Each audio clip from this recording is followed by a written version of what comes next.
आपली संस्कृती, आपले संस्कार सदा राहू दे आपल्या सोबत. भारताच्या महान ग्रंथांचे आणि काव्यांचे संपूर्ण संकलन. सबस्क्राइब करा तिलक.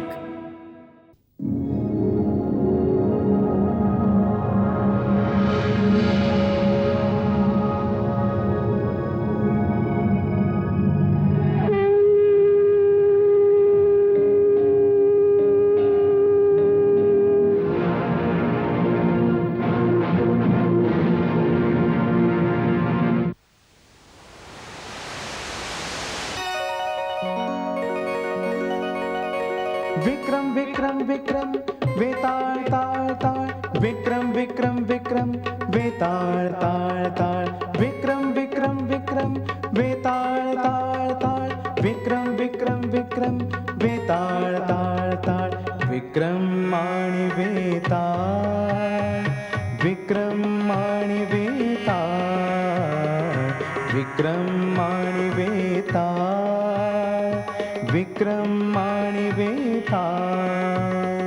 विक्रम विक्रम विक्रम वेताळ ताळ ताळ विक्रम विक्रम विक्रम वेताळ ताळ ताळ विक्रम आणि वेताळ विक्रम आणि वेताळ विक्रम आणि वेताळ विक्रम आणि वेताळ. विक्रमाच्या उत्तरानं प्रसन्न झालेला वेताळ आपल्या अटीप्रमाणे पुन्हा उडाला आणि आपल्या जागेवर जाऊन त्याच फांदीवर लटकला. विक्रम पुन्हा तिथे पोहोचला. त्यांनी वेताळाला पुन्हा पकडला आणि खांद्यावर टाकून चालू लागला. नेहमीप्रमाणे रस्ता पार पाडण्याकरता वेताळानं विक्रमाला कहाणी सांगायला सुरुवात केली. यावेळी कहाणी होती पुण्यपूर नगरच्या राजाची. त्याचं नाव होतं राजा वल्लभ. राजा वल्लभ राजा वीर होता, प्रतापी होता, पण त्याच्यात एक फार मोठा दुर्गुण होता. तो वारंवार राजखजिन्यातलं धन लुटत असे.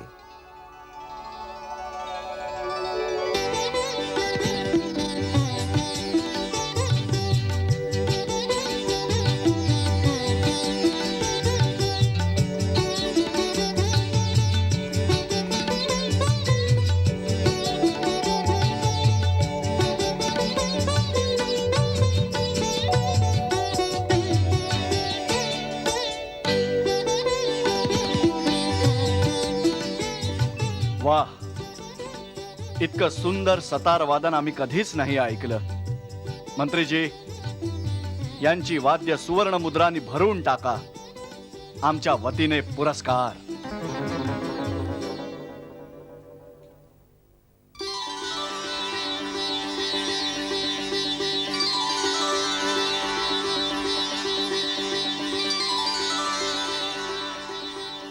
वाह वा कलाकार महोदय, आपण खरोखरच खूप मोठे कलाकार आहात. धन्यवाद महाराज. अशी प्रतिभा, इतके परिश्रम. वाह, सांगा, ही सगळी चित्र आपण आमच्यासाठी बनवलेत? होय महाराज. मला आशा आहे की यामुळे राजमहालाची शोभा वाढेल. राजमहालासाठी इतकी सारी चित्र तर खूप होतील महाराज. 1 किंवा 2 चित्रही पुष्कळ होतील. मंत्रीजी, कलेचा आदर करणं तुम्हाला नाही समजत. जर या चित्रांसाठी हा महाल लहान वाटला तर आम्ही एक नवीन महाल बांधू, परंतु ही चित्र आम्ही परत नाही पाठवणार. महाराजांचा विजय असो. माझा विचार तर असा आहे महाराज. ऐका, आपण एक तराजू घेऊन या आणि त्या तराजूमध्ये या कलाकाराच्या वजना एवढ्या सोन्याच्या मुद्रा आम्ही त्यांना भेट देऊ.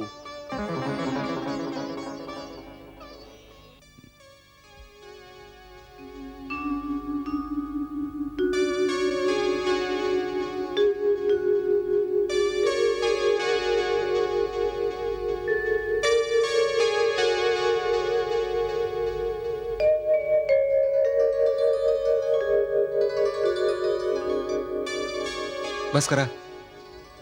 वजन तर बरोबर झालाय.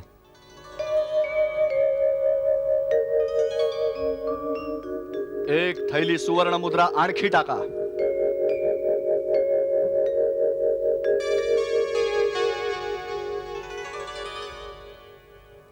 अशा तऱ्हेने तर सगळा राजखजिना रीता होईल. काही नाही उरणार प्रजेच्या कामासाठी. या साऱ्या सुवर्ण मुद्रा आपल्या आहेत चित्रकारजी. आपण या घेऊन जाऊ शकता. वल्लभ महाराजांचा विजय असो. वल्लभ महाराजांचा विजय असो. वल्लभ महाराजांचा विजय असो. कलाकारांचा आदर करणं तर फारच चांगली गोष्ट आहे. पण जर आपण अशा तऱ्हेने पुरस्कार वाटत राहिलात तर सारा राजकोष रिकामा होऊन जाईल. काल आपण 10 हत्ती खरेदी केले. आपल्याजवळ तर आधीच खूप हत्ती आहेत. यांचा प्रतिदिन खर्च सुद्धा आपण वाह, हे स्थान तर खूपच सुंदर आहे. किती छान वारा वाहतो आहे इथं. काय सेनापती, आम्ही इथं एक महाल बांधून घेऊ. सुंदर विशाल महाल. एक मंत्री म्हणून माझं हे कर्तव्य आहे की जर आपण काही चुकीचा निर्णय घेत असाल तर मी आपल्याला थांबवावं. नवीन महालाची काही आवश्यकता नाही. बस बस, आम्ही समजलो. आपण हेच सांगणार आहात की राजकोष लूटला जाईल. कितीतरी वेळा असं वाटतं की आम्ही राजे असून सुद्धा दास आहोत, नोकर आहोत. आम्हाला स्वतःची इच्छा पूर्ण करण्याचाही अधिकार नाहीये. नाही महाराज, असा विचार करू नका, असं बोलू नका.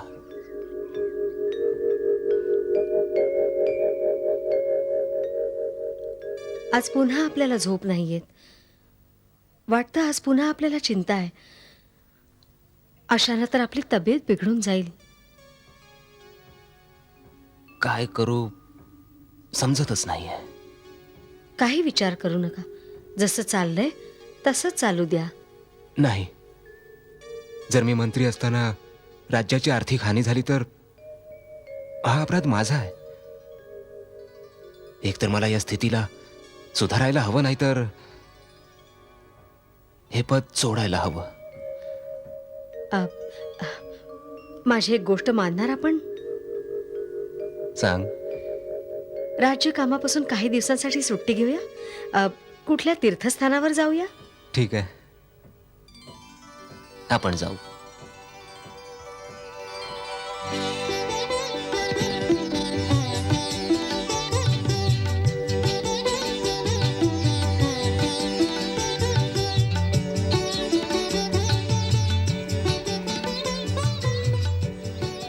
ऐकलं का? सूर्यास्त झालाय. आता रात्र होण्याआधी आपल्याला ही वैराण जागा सोडून तीर्थक्षेत्री लवकर जायला हवं.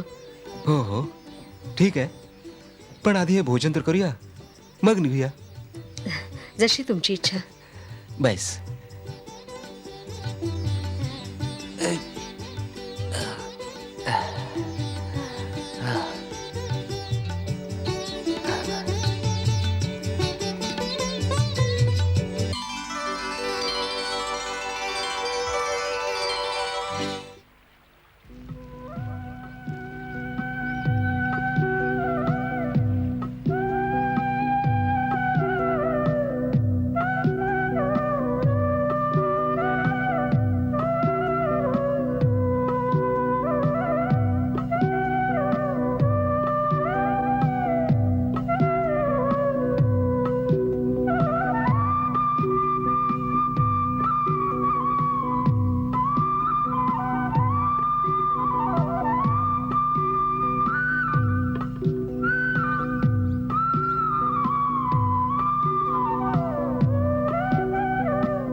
हे काय आहे? पहिल्यांदा तर हे द्वीप इथे नव्हतं. आताच पाण्यातून वर आलंय. पण ही मुलगी कोण आहे?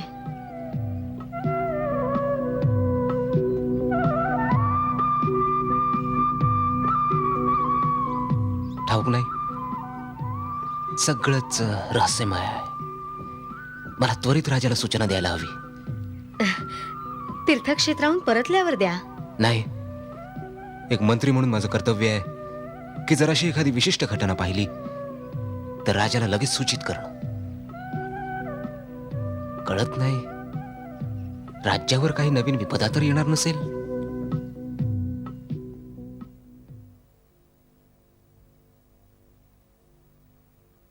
वाह, आश्चर्य आहे. अशी विचित्र गोष्ट तर मी आजपर्यंत ऐकली नाही. आम्ही आजच हे रहस्य आमच्या डोळ्यांनी पाहू. काही सैनिकांना बरोबर घेऊन जा. मंत्रीजी, बासरी वाजवणाऱ्या एका रहस्यमय कन्येला पाहण्यासाठी सैनिकांची काही आवश्यकता नाही.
कोण आहात आपण?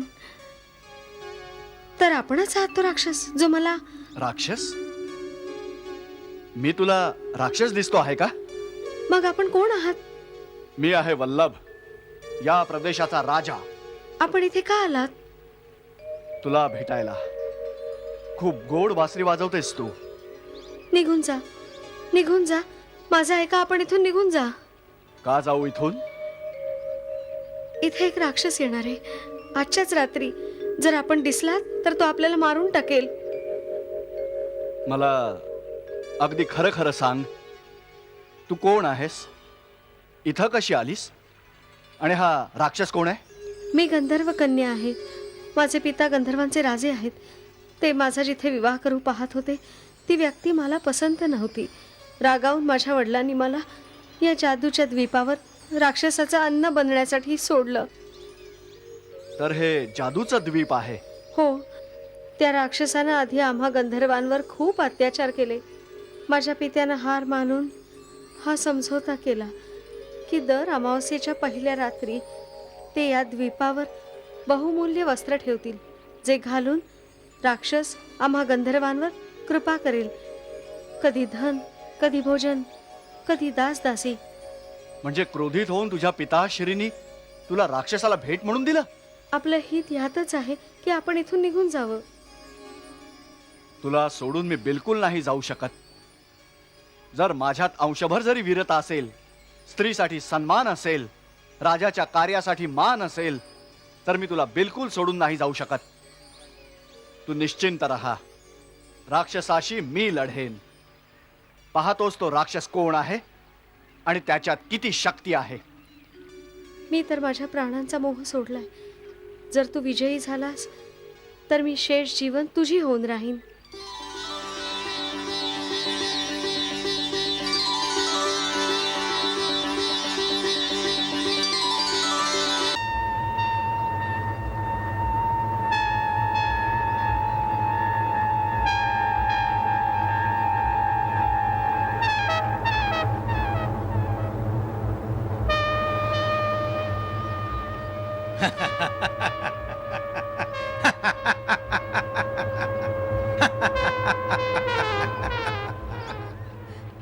खूप सुंदर भेट पाठवले आज गंधर्व राजाने.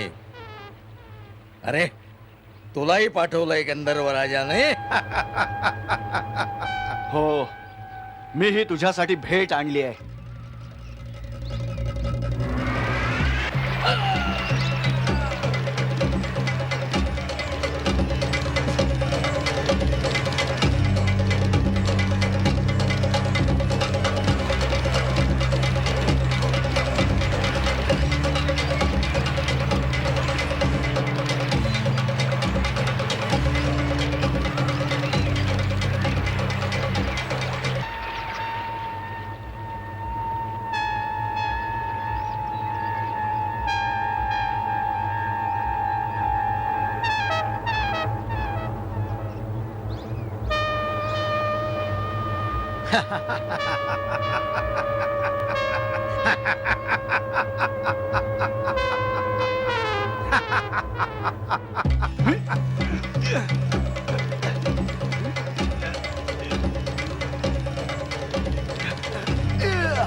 मंत्रीजी, आपण हे हे हे बाण कोणी मारले?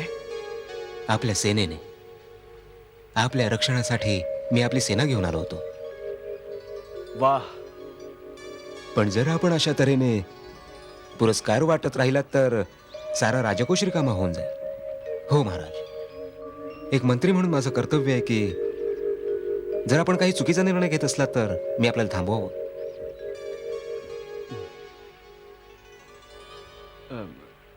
ही गंधर्व लोकाची कन्या आहे, आपल्या राज्याची भावी महाराणी.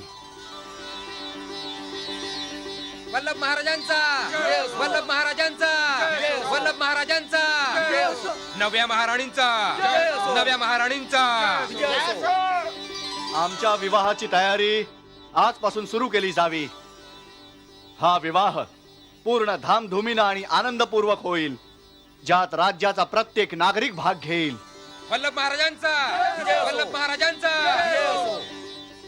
आनंदाचा हा उत्सव संपूर्ण महिना चालेल, ज्यात सगळ्या देशांचे संगीतज्ञ, गायक, वादक, नर्तक, नर्तकी आणि नाटकाची मंडळी आमंत्रित केली जातील. आपल्याकडून सगळ्या देशांना निमंत्रण पाठवलं जावं.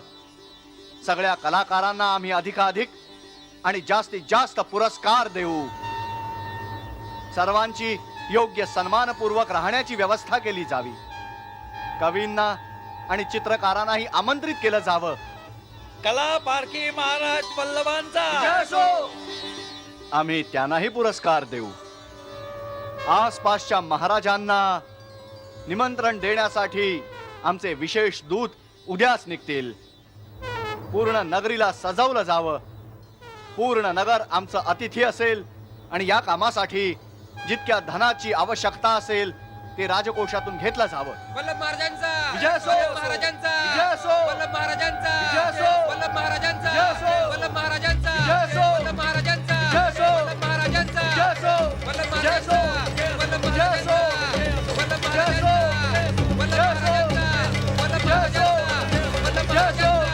वल्लभ विजय असो. महाराजांचा.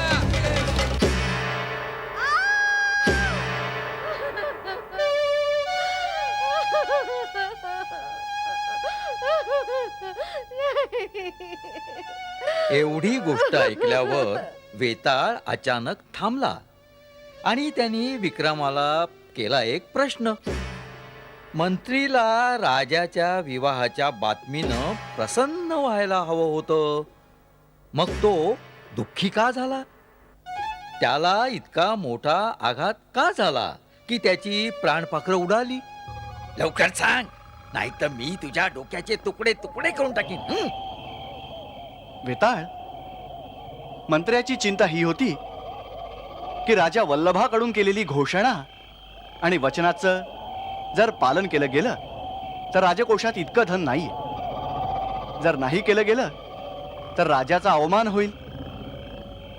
काय करावं काय करू नये या चिंतेत आणि निराशेमध्ये निर्णय न करू शकल्या कारणानं तो हृदयाच्या झटक्यानं मेला.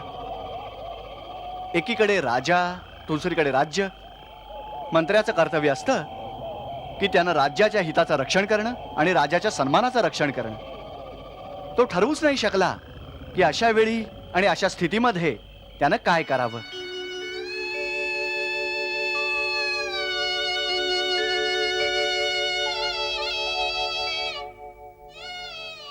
क्षमा करावी. आपल्या समोर मी जी धामधूमीत विवाह करण्याची घोषणा केली होती ती मी पूर्ण नाही करू शकलो. मंत्रीजी जे मला आयुष्यभर नाही समजावू शकले ते आज आपले प्राण देऊन मला समजावून गेले. राज्याचं धन जनतेची सेवा आणि जनतेच्या हितासाठी आहे. आमची विलासीनता, आमचा आनंद आणि आमच्या व्यक्तिगत रुचींसाठी नाही आहे. याचा विचार करून की तू आपला न्याय देतोस. तू चूप बस नाही जाणतास तर मी तुला सोडून कधीही गेलो नसतो. पण मी आता काय करू? तू बोललास, मी निघालो विक्रम. वेताळ, मी तुला नाही सोडणार वेताळ.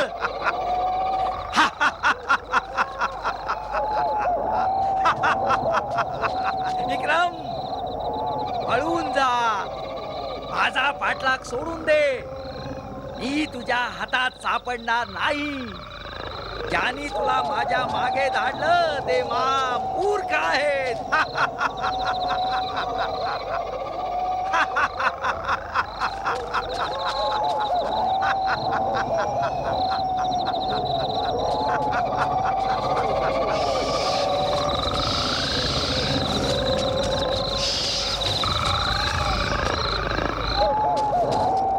विक्रम विक्रम विक्रम वेताळ ताळ ताळ.